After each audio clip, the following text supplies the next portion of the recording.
everybody. It's time to LOL. Listen out loud, that is.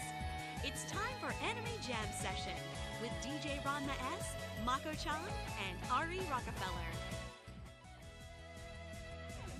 Hey everybody, welcome to Anime Jam Session, episode number 656. We are that podcast that talks about anime, games, conventions, the fandom, geek stuff, and everything in between. I'm DJ Ranma S. And I'm Ari Rockefeller.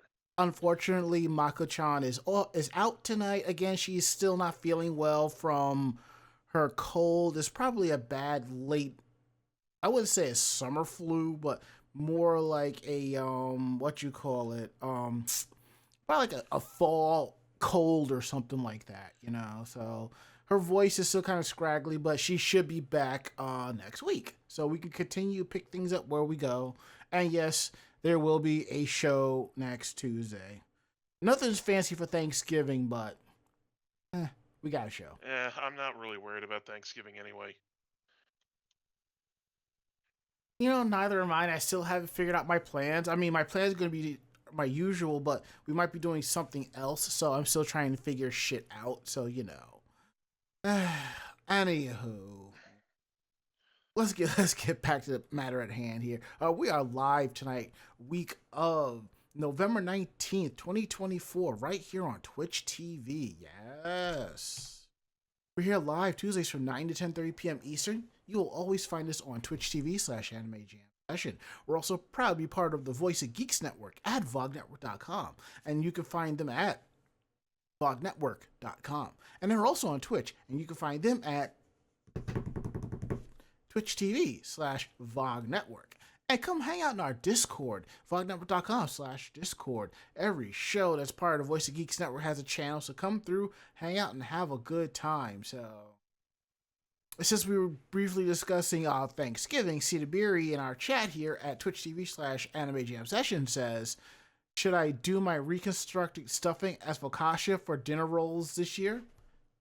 Sure, why not? I won't say no. No. So. You know, we'll probably talk about this more on next week's show when Mako's here, but I always found it odd that, not odd, but there's always that debate. It's like, do you do a Thanksgiving turkey? Do you do a Christmas turkey?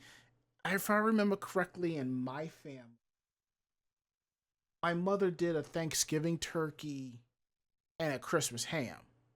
And my grandmother, it was the other way around.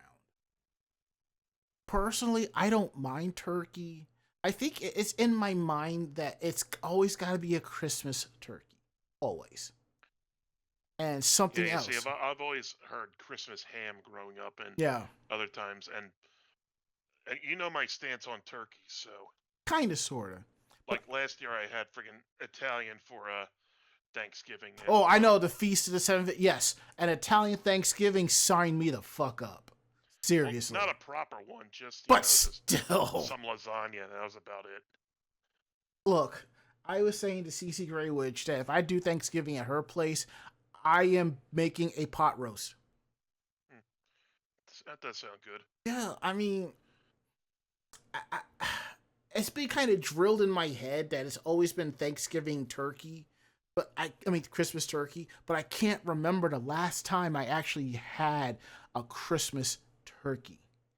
I think it was like that one year my grandmother called the whole family together, and it wasn't even on Christmas. It was either the week after, the week before, and it was all there. Look, where was I on Christmas last year? I was in Japan, in Osaka, eating KFC. Lucky you. Well, this year I'm going to be in Universal Studios with friends, and I'm going to have Christmas dinner with them, and it'll probably be Chinese food, but I don't care. I'm just going to have a good time. A lot of times it's not about the food, it's about the company. Exactly. Which is why I've pretty much turned my back on Thanksgiving. Because the last one I was at as a family, it was, disastrous, and I never felt so excluded in my life. I mean, I've never felt that about my own family, but I have my issues with my own family, so that's that. Don't worry about that. We're not going to talk about family. That we're saving that for our spin-off podcast. Anime Jam Session goes to therapy. No, Not enough therapy in the world, bro. Who you kidding? And Cedar Berry says, my dish for Christmas is dessert, and I make French macarons if I get the chance. I always use Rosanna's Pansino's recipe because it works for me, but the filling gets to change periodically. If you make some this year, let me know, because there's a very particular voice actress that I know that loves macarons. And I think she would love homemade ones. Just saying. All right. Anywho, let's get into tonight's show, shall we? Mm-hmm. Oh man. Ari, how was your week? How was your day? Well, I was working last week, so Yeah, I was that's why I couldn't be on. of course. And Yeah, yeah. the past couple days, I was working overnights, which were equally as bad. Hmm. My sleep schedule been destroyed completely, and it was only 3 days too, which makes it Ow. even worse. But I won't have to work overnights anymore. Mm-hmm. Well, not for a while at least, unless I take overtime during those days, or whatever. I actually see myself doing it during the holiday break. Hmm. Anyway, I finally closed the door on, metaphorically at least, on my old place. I got the last few things out of it that I needed, and I was like, and then I got a contact from my old landlady, and she said like, "Yeah, I went into the old place, and there's a bunch of stuff laying around. What do you like? Did you leave that here?" I'm like, "Yeah, I don't need it anymore." I'm like, "Yeah, like the non-perishable goods, the old clothes, the old coats, someone can use them. Mm-hmm. Donate even in the very building, someone can use them. Do with them what you will." But I still don't feel like I still That's for don't you, feel like friendo. I don't know. Maybe it hasn't clicked that this is like home for me. Mm-hmm. If that makes sense. No, I get that to a certain extent because I've never had a place to really call home. Like, short of visiting my grandparents for that short period of time I lived with them. Hmm. And, after the military and all of that, I was bumming space. And then I actually had a room to rent in an apartment, which was great. And then I actually had my own little shitty apartment. And I think that was like the highlight of my life. I had that place for about 11 years until I ended up moving into this small rectangular room back to renting. I mean, yeah, my apartment was kind of shit, but it was my shit and I worked Hmm. with it the best I could. So it is what it is. Also, another thing, I had I traded in my old car and got a new one. Oh yeah? Yeah, see what happened was I've been bombarded by my old by the car dealership where I got the Camry. Yeah. They're like calling me like every other day. It's like, "Hey, are you interested in taking a test drive?" I'm like, and I'm like trying to be polite as possible with them until I got to the point where I'm like, "Hey, this is Toyota right click." I'm like, maybe they'll get the hint, but I'm like one Saturday, like 2 weeks ago, they're about. I'm just like, oh, fine. So I drive over out. It's about noon when I get there, Mhm. and I say, oh, fine, I'll go for a test drive. What's one of the ones you got? And there's other Toyota hybrid, but I think it was a Camry as well, but Yeah. I couldn't fit my fat ass inside of it, Right. and so they're like, okay, why don't you try this? And they show me a Toyota Venza hybrid, and I Oh. take that for a spin. It's about same year, about the same mileage as my old one, but only a couple thousand miles more. But it's a Toyota, so that's like nothing. And driving around for a bit, I'm like, okay, this does feel kind of good. Oh, I see it. I'm looking at it. It's an SUV. That looks nice. Uh huh. And what happened was, I'm like, I'm telling the car dealer, like, the sales agent, like, yeah, I'm paying way too much for what I'm driving now, both in car payments and insurance. So if you want me to buy this, you're gonna have to come Work down with on me those. here. Work with Yeah. me. So I was sitting in that shop for like 6 hours altogether, Yeah. and like him and his manager were doing some kind of like behind the scenes stuff that I wasn't Right. privy to. Mm-hmm. But when I when I managed to drive off with it, I had like my monthly payments for the car are now cheaper by about $150, Nice. and even better, my car insurance, the monthly payment for my car insurance has been slashed by a good 75%. Oh, that is badass, man. I love that. I'm fairly certain it's because it's a hybrid that they Yes. do that. For the insurance, for the for the insurance, what do you call it, incentives? Mhm. I don't know why I Yes. slipped on that. Now, what year is it? It's a 21. Okay, I get, and I think you could actually write that off on your taxes as well because you have a hybrid. Hmm. You should look Uh, into that. yeah, Mm. it can get like 40 some odd miles to the gallon. Yeah.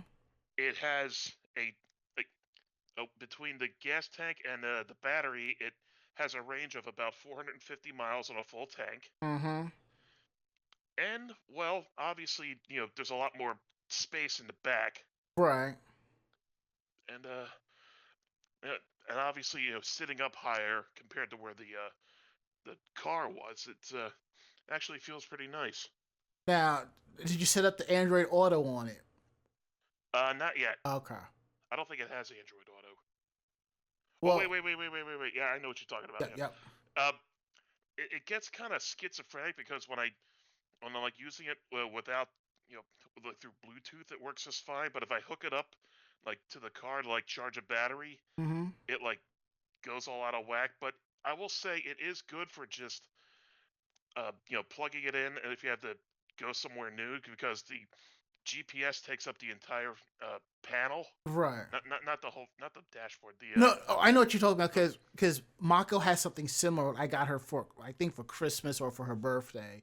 mhm. Basically, yeah, like the whole panel takes up for the GPS, but there's a quarter section for music and something else, and you can flip them around and stuff. With the one that I got her, yeah. Mm-hmm. Uh-huh. So that's how that works. It's pretty nice.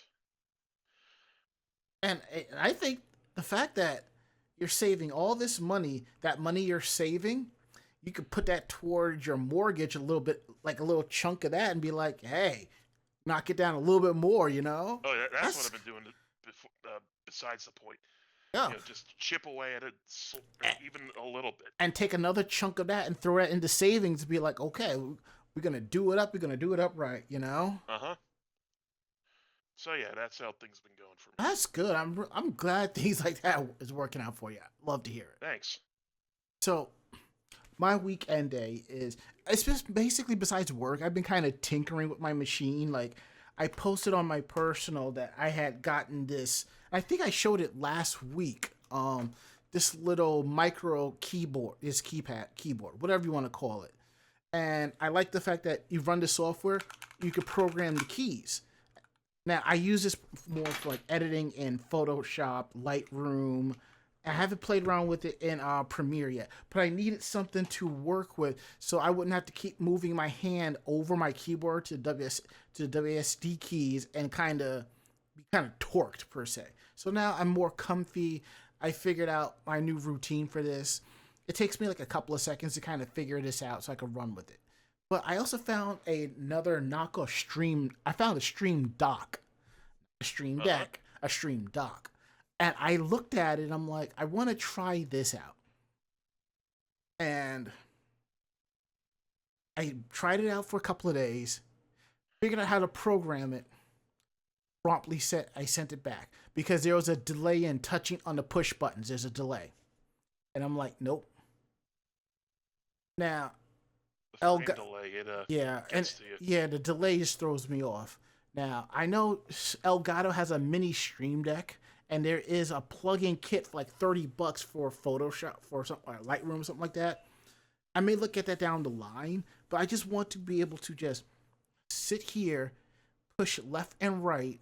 Actually, let me unplug it so I don't accidentally do anything that I'm not supposed to while the stream is going. So it's like left, right, select image for a delete, not the render. Then I have shift, go back, and control. I'm looking at getting another one that has more keys and knobs for better control per se. 'Cause I need at least 9 keys or something like that. This one is 6, so this is working for what it is. I'm happy with that. So there's that. I actually got a hook, and it's on my door. And it's up to you can't see it because of the microphone, but I have a hook up on the door. I can hang my washcloth, my towels, my sweater, my jackets, all of that. And I have to change out the screws because the screws are in there are so long that it went right through the door. So I need to go back and get ones that are an inch smaller so that the landlord doesn't see that. I had like and one of the things I planned on doing was putting the drawers under the second drawer underneath my bed. I hadn't gotten around to it, so I go to put it in and it wouldn't fit. Long story short, I bought the wrong size. Yeah, so I think in the next couple of weeks, Mako-chan is going to come up. We're going to take it back to IKEA so that I can get the right size one, and it's the same price. So there's that. And I'm going to pick up another shelf. If you see the shelf that's back here behind here, like whatever, I need to put that up for my video games and stuff. And I'm going to put a dresser in my closet because what I'm going to do, I'm going to take all of my pants that are hanging up in the closet. I'm gonna put them in the drawer so I have more room to access my clothes, because I have the type of closet where I can see 2/3 of my clothes. So that'll be a weekend project to pull everything out and sort and organize all of that. I might end up buying 2 of those dressers just to put everything together. I'm just still figuring out the best that I can. So there's that. That's basically has been my weekend day. It's just me just getting things into a groove, figuring things out, which I've been here for about a couple of months, but I'm still trying to get a groove and figure things out. So, and I have to do that soon because I have a con and a half of photos to work on, and there is a convention this weekend, but I decided I'm going to skip it. I think it's New York. It's a Big Apple Comic Con Christmas edition. I'm just gonna skip that. I'll wait till their February show or something like that. My main goal is to get all of the cosplay and convention photos and videos up, and I want to get all of my photo shoots up. Get that all done and organized. That way, I can spend bulk of December going into March playing video games and catching up and stuff. I can finally put I need to put, what do you call that? I can't believe I'm blanking out on something like that. A shelf. What is it? A shelf. Yeah, I can't believe I blanked out on saying a damn shelf. I need to put a shelf above my TV so I can set up my my Xbox and my PlayStation 5. Granted, the Xbox is behind the TV. But the issue is accessing the optical drive and so forth, and having and the remote and stuff. So I might just put the PlayStation 5 back there and just put the Xbox up on the shelf and just call it a day. So there's that. It's all future projects coming down the line. So yeah. Anywho, enough about that. Let's get into some housekeeping notes here. I want to let you know that episodes of Anime Jam Session are available on our YouTube page under youtube.com/Anime Jam Session. Click on playlists, podcasts, or it should be right there on the main page for podcasts, and you'll find our podcast VODs. They go up, they're available Thursdays at 12 p.m., so definitely check those out. As of right now, Fans View Fridays on temporary hold. Wisteria WT has a couple other projects coming down the line, so I will let you know when her next Fans View Friday is, and I'll let you know. We should all go hang out on that Friday night and reminisce on the good old days of convention going. And also want to let you know that our Christmas show is December 17th. That'll be our final show of the year. We will be back January 14th. And no, and if anybody's wondering, I am not going to Japan again this year. I am going next year. I'm actually deciding to go to Universal Studios Florida. I'm doing 2 days in Universal, and then I'm spending like a week and a day in Colorado to visit friends. Figured, why not? Thing is about this job that I have, you get 3 weeks of mandatory vacation, and ever since I did that trip to Japan, I feel like, you know what? I'm gonna try to do something. I want to do something for my vacation, even if it's just like going to another, like taking a bus to another state and hanging out in a hotel for like 2-3 days. That's 2-3 days away, having a good time, doing what the fuck ever. That's my plan. I think next year, if I can line it up correctly, I'm probably going to visit my sister down in St. Louis for 4th of July weekend or something like that. Or I want to kind of align up to the time where my nieces aren't in school so I can get some time to hang out with them. Plus, I gave my oldest niece a laptop. I got to make sure that's working fine too, so you know. Enough about that. We are going to get into Geek Roundtable. This is the part of the show we talk more about the geekier aspects of our lives. So, Ari, what you got for Geek Roundtable? Well, this is something that I had ordered a while ago. Yeah. It was pre-ordered, and it finally came. Well, it went to my old place first, but oh, I hate that.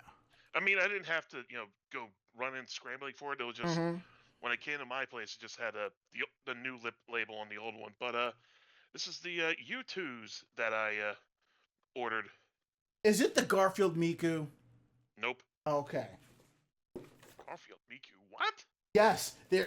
Oh, you didn't see the commercial? You didn't see the advertising for it? No, I didn't. The U2's did a limited run of Garfield Mikus, and I bought one. No. What I got is the pre-order of Maximilian and Go Video Games. Okay.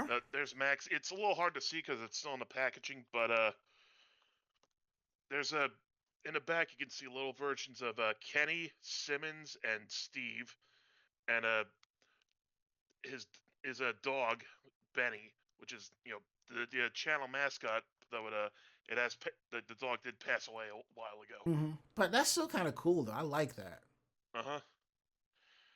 So yeah, it's gonna go up on one of these shelves eventually. So because I still have a whole box of figures to go through and organize and get up there. No, I get that. So they just forward it direct. They just forward it to you. Pretty much. So there was like the little yellow label on there that went. That one, yeah. Okay. So here's the thing. When I got the notification about my Garfield Miku figure, I contacted them. They said they already shipped it out, and I had forgotten to update my shipping address. Yeah, in the Shopify app, which I fixed now. So I've been kind of tracking it because the goal was when it says it's delivered, I was going to go over to my old house and pick it up then, which I am hoping it arrives before next week, because that will throw my entire Thanksgiving break into arrears, disarray. Yeah. But if you're saying it was forwarded, then I will just wait for it. Yeah, you should be okay. Yeah. Because it's not like it's not like the new address is across the country or anything. No, it's actually by bus, by mass transit. I'm an hour away from my old location because I have to take 2 buses. Jeez. Driving is about 20-25 minutes. That ain't so bad. All right. Since it's just the 2 of us tonight, I will actually no. I've had a long day, so I completely blanked about my Geek Roundtable. My apologies. So, I am caught up with Dan Da Dan. Well, at the time of this podcast, yes, this recording, I'm caught up with Dan Da Dan and Reiwa Ranma 1/2, or Ranma 1/2 2024. And I'm really enjoying Ranma so far. yes, there's a couple of things from the manga that they cut out, but honestly, it does not take away from the anime at all.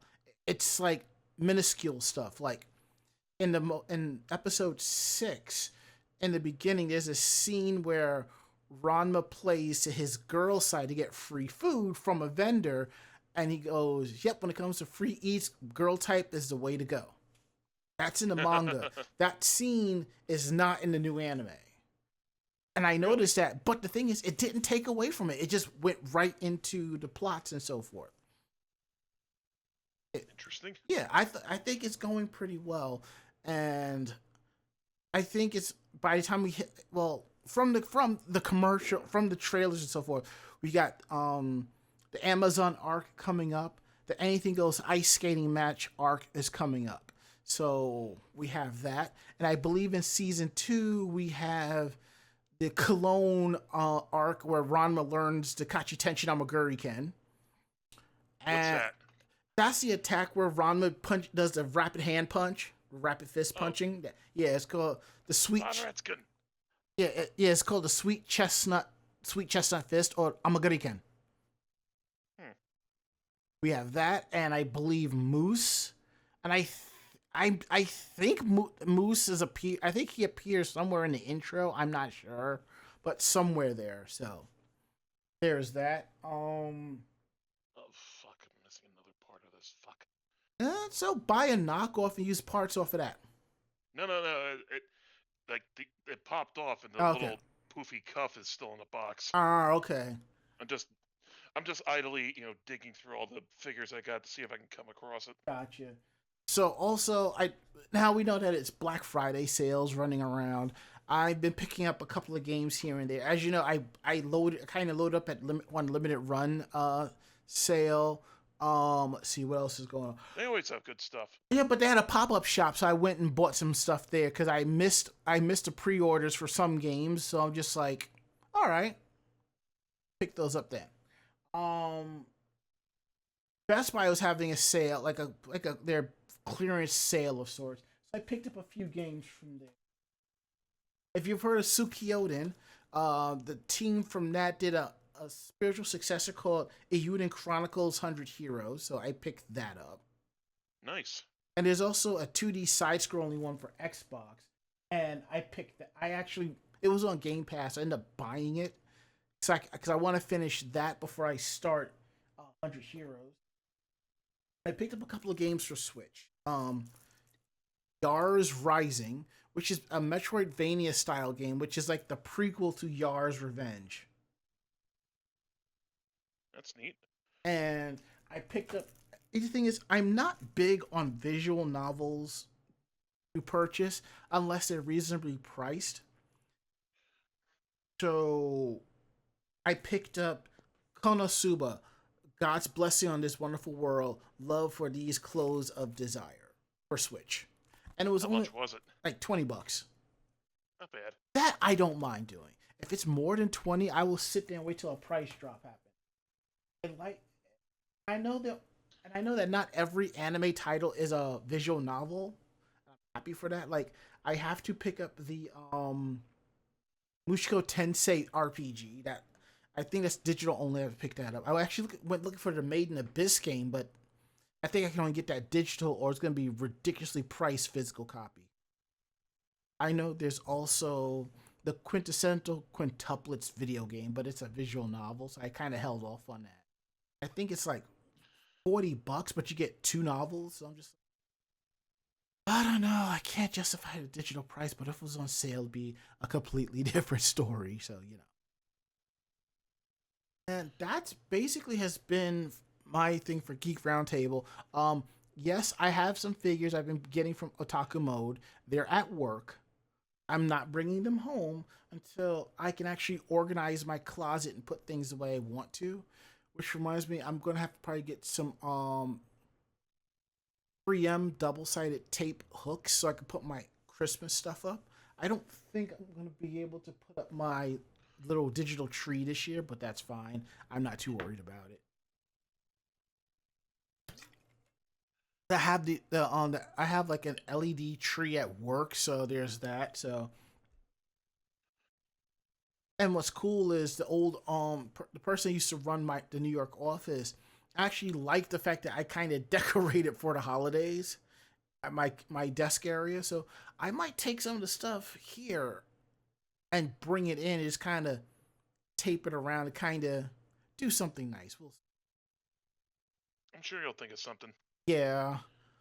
Yeah, the thing is that Friday before we go on break, we're out at 1 o'clock. On the plus side, I can actually spend like an hour taking all the stuff down and then hopping on the train and coming home.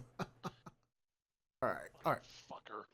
All right, enough about that. Let's get into tonight's show, shall we? So we're gonna talk about one of my favorite idol animes, actual favorite animes in general, Love Live Sunshine.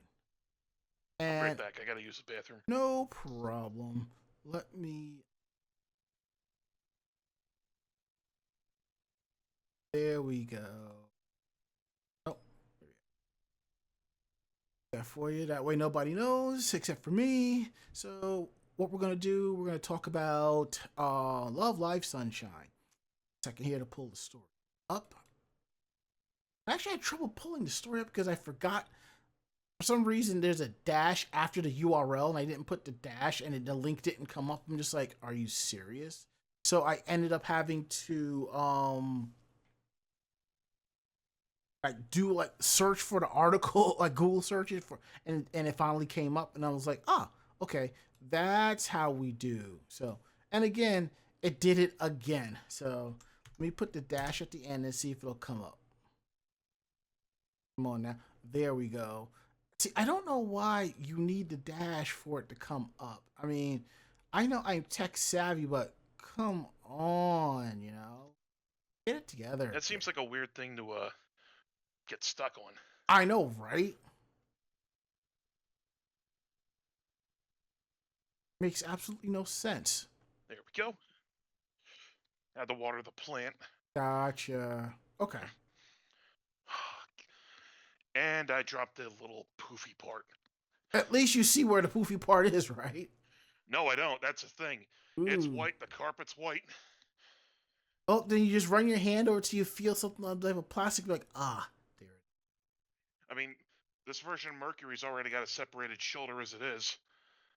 And Mercury's down for the count. Sorry. Where were you? I was about to talk about Aquars. They're putting out a brand new music video called EQ Hours. They're streaming the music video for it, EQ Hours, which translates to Eternal Hours. It's basically the theme song for the unit's upcoming final solo concert called Love Live Sunshine, Aquar's final Love Live EQ stage. Right? This is their second live action music video following Dreamy Color, which was released in May of 2021. The CD single EQ Hours is set to release in Japan on December 18th. There is a bonus Blu-ray disc of a first press limited edition that comes with a music video for the title track, which is cool. While their final solo concert schedule has yet to be announced, the CD single comes with an advanced entry coupon for the concert ticket. Ooh, those are going to be sold out immediately.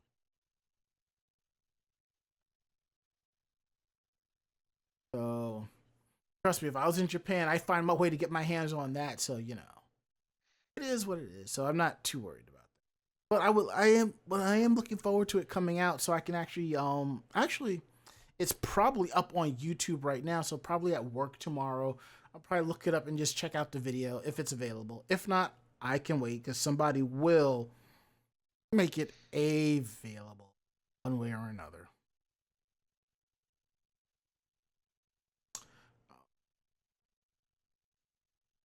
Go ahead and refresh that. Now, Ari, tell the world about Mickey Mouse becoming a Gundam. Hoo boy. That's an interesting one. So yeah, Oricon, having designed numerous anime robots, including the classic RX-78-2 Gundam, Kunio Okawara has now crafted an unexpected yet epic quote-unquote crossover figure. Mm-hmm. Seeing Digital's legendary Mickey Mouse transform into a powerful robot, this Tamashii Nation's Bandai collectible is perfect for Disney lovers, mecha lovers, and beyond. Called the Super Alloy Super Transformation Mickey Mouse, the upcoming toy puts a Disney mascot in a new light. Wolverine is unlikely to ever put up with anything from Pete the Cat.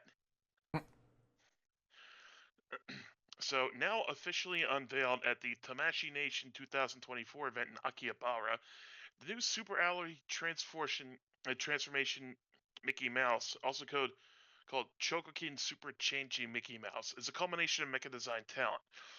The toy event essentially splits open to transform from a cutesy recreation to the somewhat classic Mickey Mouse design into an epic mecha robot. Given who's behind the design, the resulting collectible makes a lot of sense. Kunio Okawara has designed numerous figures for Tamashii Nations, but before that, he worked on some of the biggest mecha brand names in anime. This included the Votoms and the 1990s property Brave, which was a temporary stand-in for Hasbro and Takara's Transformer franchise. And he designed the original RX-78 too. The high end of the figure isn't the first of its kind from the manufacturer, with 2013 seeing the release of Chokokin King Robo Mickey and Friends. That toy saw Mickey Mouse, Goofy, and a few other notable Disney heroes combined with a Voltron-esque mecha, with a similar figure later being made for the characters of Toy Story. Online pre-orders will soon be available, with the expected price range being about 16,500 yen, which is a little more than $100 US. Now, this will be 97 years after Mickey's debut as Steamboat Willie, so it's coming out June 2025. And given this current upcoming toy, another figure that actually transforms into a steamboat might be next. So when I saw Disney and Gundam, I gotta admit, when I saw the article, the first thing that popped in mind was, "Ah, it's a Gundam!"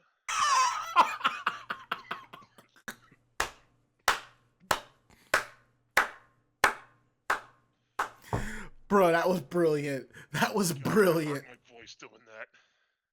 Trust me, I understand why I flipped the garter belt. Believe you me, I understand. Those good for nothing angels. Yeah, but we're not supposed to have voices that get that high. Well, I don't know about that now. If we do, it's probably because we get kicked in the dick. Why? Why does he keep kicking me in the dick? Oh boy. You know, I keep forgetting that Pete is a cat. Yeah, me too. I keep thinking he's a dog. Right? Yeah, but now that I'm thinking of the show Goof Troop, and I see PJ, yeah, PJ got he got cat ears, so yeah. Mm-hmm. All right, so next up is about Random House. Up there we go. So it seems that they're launching other brands like little subtitles, subtext, and so forth. They're launching. Let me adjust my microphone because I can't see the title. There we go. They're launching a brand called Ink Pop for manga, manhwa, and webtoons, and the debut release of that is going to be called "I Want to Be Your Girl." That's kind of cool. Now, as it says here, according to the School Library Journal, which is a frequently referenced source of information for elementary, junior high, and high school libraries, reported that Random House Graphic is launching Ink Pop, which is a new brand of graphic novels and includes what I just mentioned.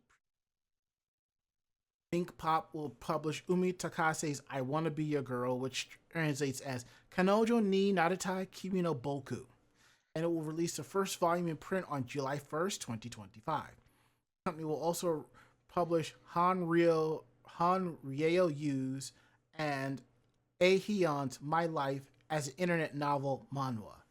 That's cool. Both titles will be available in hardcover and paperback editions. Future books for Ink Pop will target chapter book, middle grade, and young adult readers. Mangamo is publishing I Want to Be a Girl in English, and it describes the story as Hime and Akira have been friends since they were little kids. Age 12, Akira reveals to Hime that Akira is actually a girl at heart. She begins to dress like a girl and is bullied and harassed at school. Hime will not stand for it and begins to dress as a boy in support of the friend that she loves. Of course, this means their troubles at school have only just begun. Takase debuted the manga on Comic Smart's Ganma website back in July of 2018, and it ran until August 2020. The manga's fourth and final compiled book volume shipped in Japan back in June of 2021. The My Life as an Internet Novel manhwa is currently available in English daily on several webtoon services such as Tappytoon, Tapas, Pocket Comics, and Manta. The original novel is also available on Tappytoon. That's interesting. So it's kind of like it kind of reminds me in vein of Tsubasa Kurana and Ukyo Koinji in a way. Kind of interesting. Yeah, definitely. Let me check. Yeah, I just I let's see. Huh, that's odd. The frame that kind of holds the microphone, it's kind of lopsided. I just realized that. So, oh well. I will fix that later. It's not that big of a deal. So, anywho, moving right along. Something's going on with Kyoto Animation. So they want to warn people of fraudulent stuff. So, Ari, can you get a little bit more detailed with that? So yeah, Kyoto Animation, the studio behind K-On!, The Melancholy of Haru Suzumiya, Sound of Euphonium, and other anime, issued a statement on November 4th to warn that at least one website was using its name despite having no ties to it. So yeah, the tweet just says, important note is when recently discovered that an unaffiliated website is using our company name, please be careful. If you have any suspicions, please check the address of the website in question. The address of the website operated by our company is kyotoanimation.co.jp. So yeah, and I'm not sure why people would do this except just for some pedestrian level trolling or whatever. Well, this now here's unless like what do they think they're gonna do? Just sit on the title, like, I mean, I must be thinking of something else, but I'm thinking like, what are they gonna do? Like sit on the URL and hold and like try and extort whoever wants it for ridiculous amounts of money? I don't know. Or they put up a fake website trying to solicit donations. Donations or just steal from people. Like now, this is a story I heard last week. I'm a fan of Opie Radio, and what he's done, he's put his last year on Sirius XM in the podcast, and I'm listening to one of the episodes, and he talks about there's this comedian named Dan Nineman who actually went out and bought comedians' URLs, and he basically would extort them for money. Unbelievable. And supposedly he bought RussellPeters.com and spelled it with one L and started getting bookings for him and then showing up saying we couldn't get him, but we got this guy. That is some wild shit. And again, this is not the first time. I mean, I bet you there have been times we've all gone to a website that we thought we knew, but we misspelled it by accident. Sometimes what will happen is that you'll get redirected to the actual website because they actually own the URL, or you come across an older version of the site or something different, and you're trying to think it's yours, and you're trying to log in, and when you try to logging in, you're giving them your username and password to the regular site, and you just got hacked. You got scammed. Yeah. Scammed, all right. All right, let's see what's next up on the docket here. Speaking of Kyoto Animation Haruhi, there was a crowdfunding event project for it. I had no clue of that. Yeah, neither did I. I didn't think Haruhi Suzumiya would need some type of crowdfunding efforts. Honestly, well, it did, but honestly, I didn't think people would still be talking about it in 2024, but what do I know? Well, anyhow.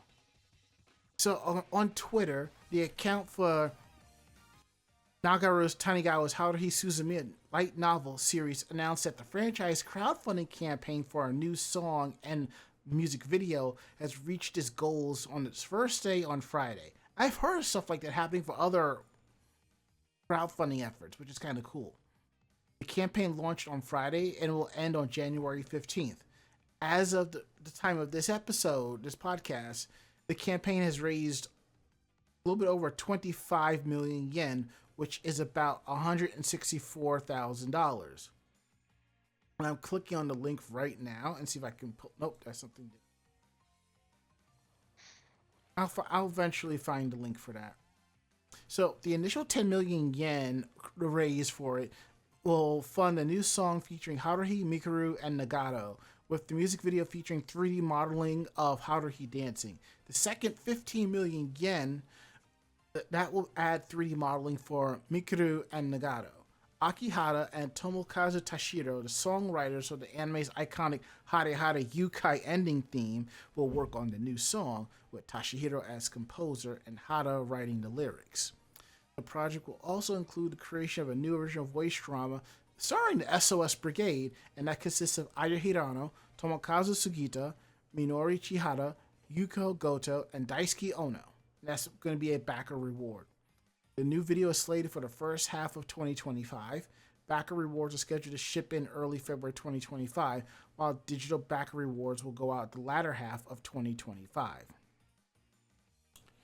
The Theater of Haruhi Suzumiya, the first new volume in the light novel series in 4 years, will have a simultaneous worldwide release on November 29th.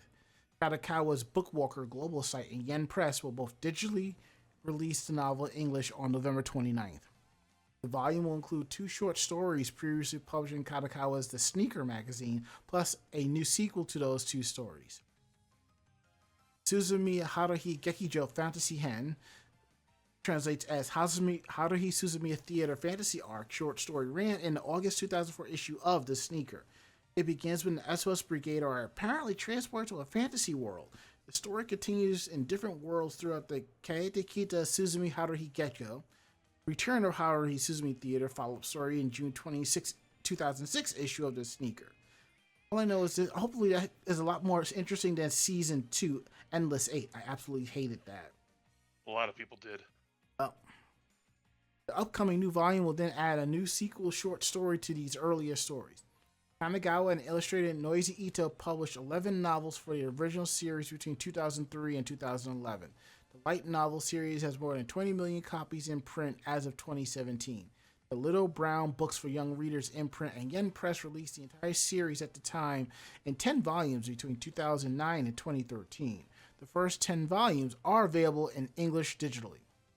Kadokawa published The Intuition of Haruhi Suzumiya, another volume of the 2 earlier short stories, and 1 new short story in November 2020, and Yen Press published the volume in English digitally at the same time, with the print version following a year later in 2021. The first season of the anime, The Melancholy of Haruhi Suzumiya, premiered in 2006 in a non-linear order and was rebroadcast in 2009 with new episodes and a new chronological order. Kyoto Animation animated the first and second seasons, and Bandai Entertainment previously held the license to both series, but it's now in the hands of Funimation, which is now in the hands of Crunchyroll. The Disappearance of Haruhi Suzumiya anime film opened in 2010. Bandai Entertainment and later Funimation released the film on home video. The novel has inspired a manga and a spin-off manga. There are several spin-off manga which has anime works, and there are also video games as well. Maybe it's time for me to sit down and rewatch Haruhi Suzumiya. I hated the second season and Endless 8. Maybe if I watch it again, I'll have a better appreciation for it. I honestly don't know. Or at the very least, just avoid the second season. Yeah. But that reminds me, I do have to contact Crunchyroll about my Dirty Pair stuff. They know they're supposed to send it out again, but I hadn't heard hide nor hair about that. So neither have I. I'm still waiting on my stuff. What did you back? The DVD, the redub of the series with the name and the credits. Oh, the Dirty Pair? Yeah. Did you contact them about your change of address? No, I hadn't, but I changed it on their website. I could still do that. Oh, okay. Because I couldn't do it. I had to email them directly and be like, yeah, can you do this? And they did it for me, which is something I appreciate. Actually, I will deal with that mess later. I don't deal with these pop-ups right now. So, anywho, see. What else do we have left? I think this is our last story. Yep. Yes. About Saze-san breaking her own Guinness World Records. It's far if you hear somebody breaking their own world record. Hmm. So yeah, when people outside of Japan think of anime, they think of Studio Ghibli or Dragon Ball or Sailor Moon or whatever. But for Japanese people, the quintessential anime is Saze-san, and for good reason, as it has been gracing Japanese TV screens for a whopping 55 years and counting, totaling some Wow. 2,500 30-minute TV shows, episodes, far more if you count the fact that each show is actually made up of three different episodes, the three short format. In honor of its 55th anniversary, Guinness World Records has bestowed two new awards upon Saze-san. The first continues to acknowledge it as the longest running animated TV program in the world, and the second honors its star Midori Kato for the longest career as a voice actor for the same character on an animated TV series. Now at 85, Kato was living the dream of being forever 24 through her character of Saze Fuguta and shows no signs of stopping. She has once again broken her own record given last time in 2019 to celebrate the show's 50th anniversary, and upon receiving it this year, she said, I hope that even your grandchildren will continue to watch. And there's a smattering of people reacting to it. I used to watch Saze-san every Tuesday. Midori Kato was amazing. Congratulations. We look forward to seeing you reach new heights in the future. Her and Masako Nozawa are in a league of their own. True. Mm-hmm. Amazing record. Saze-san has been on the air since I was born, became part of my weekly routine. And, sometimes I turn it on Sunday evenings and it always relaxes me. Most of the actors have been replaced due to old age or death, but the new voices don't feel out of place. The relaxing nature of Saze-san is a big part of its incredible longevity. The show's never attempted to push the envelope or outdo itself and maintained a steady output of simple, timeless humor. Naturally, being a cartoon, the characters don't age, but what's unique about Saze-san is that their environment doesn't age either. The characters still use rotary phones and hardly even use a CRT television set, Hmm. which at least seems to have been updated to a late 80s model. These things never really stand out, however, and it makes the overall atmosphere more cozy rather than outdated or intentionally retro, like visiting your grandparents' house. Mm-hmm. And the family dynamic that would seem almost alien in modern times, where Saze is about 10 years older than her brother and sister, suggesting Saze's father was sent out to serve in World War II soon after she was born. But that too is just a matter of fact never really dwelled upon, so much you can mistakenly assume Saze's siblings are her kids and not losing out some enjoyment over it.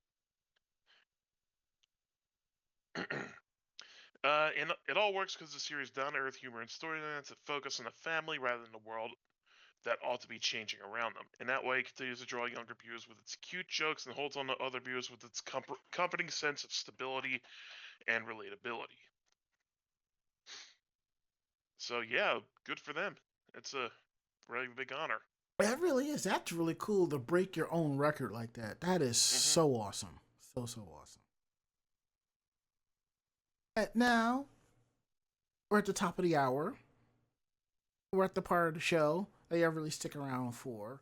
Normally at this point I would do cutting room floor, but I am axing that section because I feel like I'm packing too much into the show. So, and for those of you who don't know what that is, cutting room floor was a little segment I threw in for a few episodes where I would quickly let y'all know about some stuff that didn't hit our outline. Just a couple things you might other articles, but it's fine.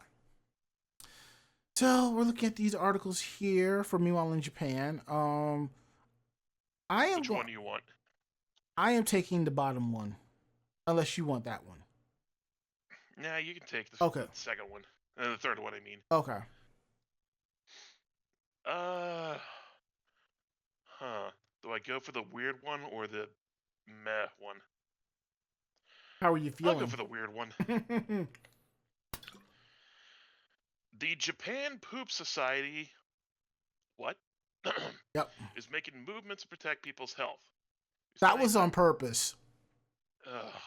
Obviously it was. Yes. If you spend any length of time in Japan, you quickly realize that one thing captures the attention of young children: unco or poop.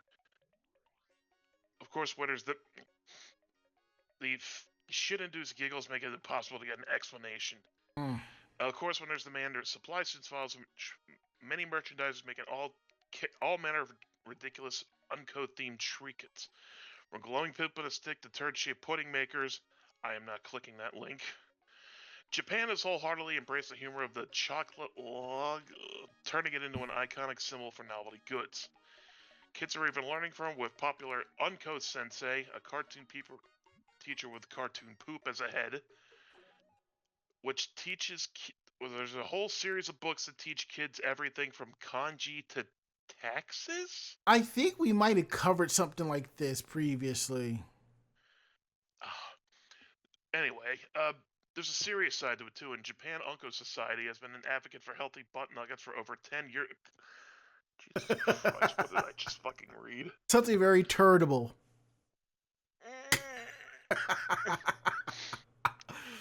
The society's president, Yosuke Ishii, is a practicing gastrointestinal surgeon. Okay, that makes a little more sense. Mm-hmm. Who has long had concerns about the condition of people's colons. In some cases, patients arrive far too late for any meaningful medical intervention. Distressed by the situation, he wanted to raise awareness about colonic health, helping people notice symptoms before the disease progresses too far.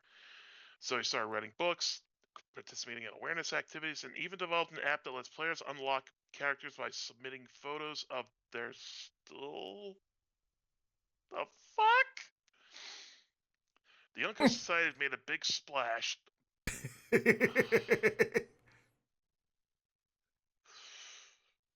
On November 10th, with the first Japan Unco Society Academic Conference, hosted at Loft 9 in Shibuya in downtown Tokyo. This lively gathering featured lectures, presentations, and even an award ceremony, entertaining attendees with a day packed full of learning, laughs, and surprising discoveries. Following an opening speech by the Society's president and a lightning talk about the link between constipation and hemorrhoids, attendees were treated to a revival of a fan favorite discussion from earlier event this year. Dr. Katsuna, a professor of the infection control sciences at Osaka University's Graduate School of Medicine, hit the stage alongside Shimken, a former adult video actor. What? I'm reading this for the first time, people. I just want you to know, so... Just digging deeper, I see.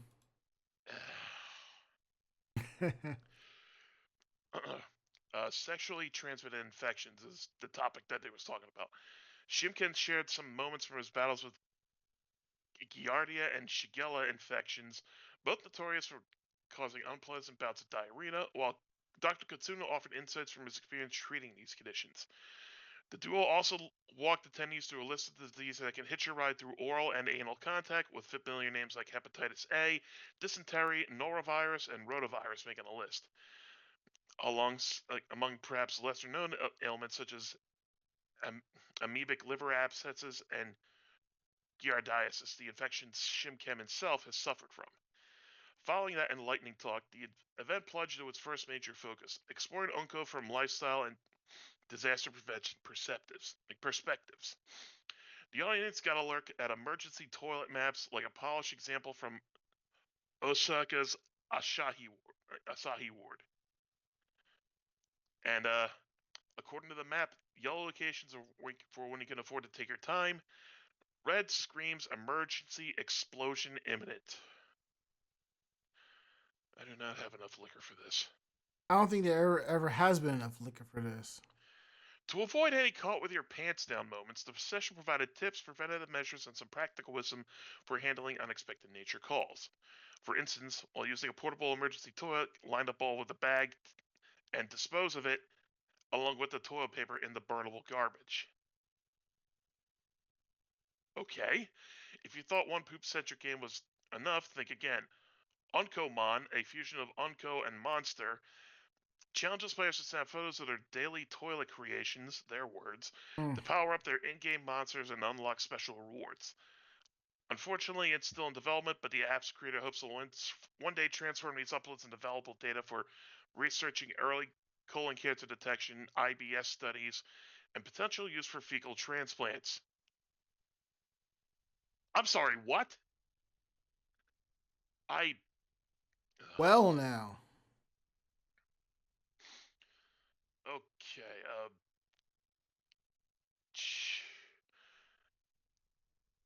You do I have to say it? Yes, yes, you do. Someone like someone's gonna be working on this and discover that they have a scat fetish.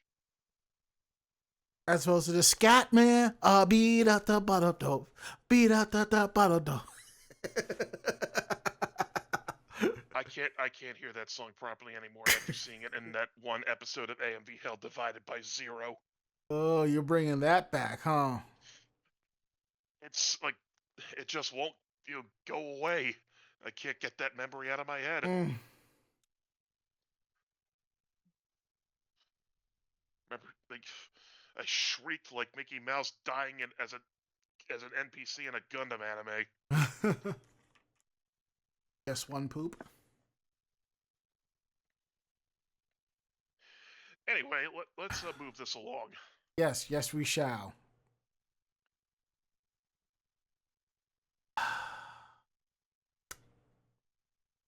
Okay. I am going to bring up and discuss something that I think they should have in the States, a job quitting service. Basically, they hire somebody to go to your job and say that they're quitting. I guess it's an honorable way to do it. But in this case here, a Japanese job quitting service contacted by another job quitting service because the employee wanted to quit. I have not read this story in advance, so I have a feeling the guy that works at this one quitting service hires someone from another job quitting service to tell them that this guy is quitting their job quitting service. That's awfully meta. Very. One of the more usual developments in Japanese business and world in recent years has been the advent of job quitting services called Taishoku Daiko, job leaving proxies. For a fee, these companies will contact your employer and break the news that you're quitting and then act on your behalf for any correspondence that needs to take place to sever your professional ties from your place of work. Considering that an unpleasant workplace atmosphere is one of the most common reasons for wanting to quit your job. Though it's not surprising that there's a demand for a service that lets you sidestep the possibility of being yelled at by an overbearing supervisor, given a guilt trip about quitting, pressured into staying, or any other potential awkwardness that can occur when you put in your resignation personally. Among Japan's job quitting proxy company is Momuri, whose name is a sympathetic play on the phrase Mo Muri, which translates to I can't take this anymore. The company recently had the script flipped on it, though, when Momori was contacted by a different job quitting proxy who informed Momori that they'd been hired by one of their own employees who decided to quit. Momori, which has acted as a proxy for over 20,000 resignations, relayed the story through a post on its official Twitter account. According to them, before becoming an employee, the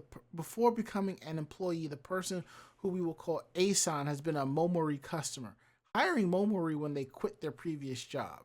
A-san helped them then apply for a position with Momori when the company was looking for part-time staff, and despite A-san having a history of frequently changing jobs after short stints, Momori decided to hire them.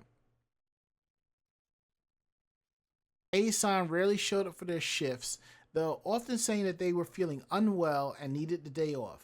A-san was scheduled to work this past Monday, but on that day, Momori received a phone call from another job quitting proxy and said, when Momori asked why A-san had come to that decision, the proxy relayed that the pace of their work assignments was faster and A-san felt was a good match for their personality.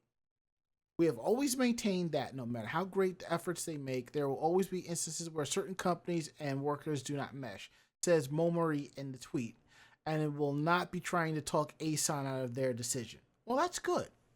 All we can do now is reflect on this valuable experience and put that knowledge to use to lessen such mismatches in the future, according to the company.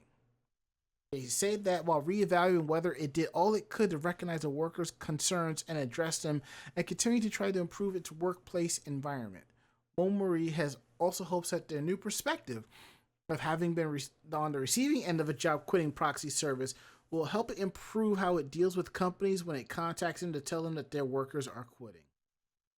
That's wow. It's sort of like an inverted secret shop in a way.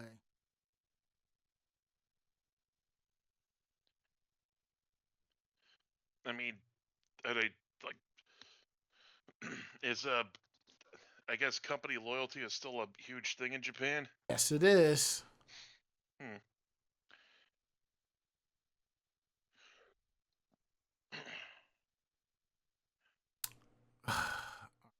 Now, I think. Uh, pardon me. yeah. No, I just hiccuped really loudly. Okay. My bad. So now we got that out the way. I think it's time for us to call it a night because I know you probably have to get up early in the morning. Yeah, I guess we can call it here. I mean, there's nothing else. There's nothing else really left here, you know. Yeah. And besides, I have a package from Target I need to crack open and put stuff away. So there's also that. Anywho, if you like tonight's show, tell a friend. They in turn will tell another friend, and so on and so forth. We're independent bloggers, independent podcasters. So what we like and don't like, we're telling you straight up. So you have any questions about the show, please drop us a line at podcast@animejamsession.com. Again, that is podcast@animejamsession.com. We're here to believe you. Don't forget to check out our podcast available on any site where podcasts are available, such as Anchor FM, iHeartRadio, Spotify, and Apple Podcasts, and also YouTube Music. And what's cool is a lot of these sites allow you to have the option for you to leave reviews. So if you could, leave us a review. Leave us maybe a 5-star. We want to know what you think of the show. So every little bit counts and is truly appreciated. Please check out our website at animejamsession.com, where we have anime reviews, cosplay tips and tricks, cosplay interviews, editorials, convention reports, and you'll find links to our YouTube and Facebook pages for convention and cosplay coverage, photos, and videos, and a whole lot more. Let's see what else we have. And social media. Follow us on YouTube, Twitter, Facebook, and Blue Sky. Yes, we're finally on Blue Sky. It's anime. Hooray. Yep, it's Anime Jam Session across the board. So follow us on all of those so you know when we're going live, when we have new episodes up, new videos, new content, all that cool stuff. And to everyone who supports us on these social sites, thank you so much. We really couldn't do the show. We couldn't do any of this without y'all. And if you're participating with us live still, down below is links to our tip jars. Click on links to our Stream Elements, Streamlabs, and our Ko-Fi if you want to throw us straight cash. We really appreciate that. If you want, you can always cheer us on with bits, or you can sub to the channel and give out gift subs. Every little bit counts. So now we're going to go around the room. Last words, Ari. Also, my shipment from Display came in, so I have magnets to put on my walls. I hang out my plates. That's good. My last words is, for some reason, our Nightbot isn't running, so I gotta go tinker around with that. And I think that's the long and short of it. And I think we're done. That is it. End of list. We'll be back next week with a brand new episode. Hopefully, Mako-chan will be feeling a lot better, and she will be here with us. Will you be here? We hope you are. So, that's it. It's done. We're getting out of here. So, I'm Ranma. And I'm Ari. Great fight, great night. See you next week. Good night, everybody. Say goodnight, Ari. Good night, Ari. And I'll chip in with that. Good night, Ranma. We'll see you all back here next week.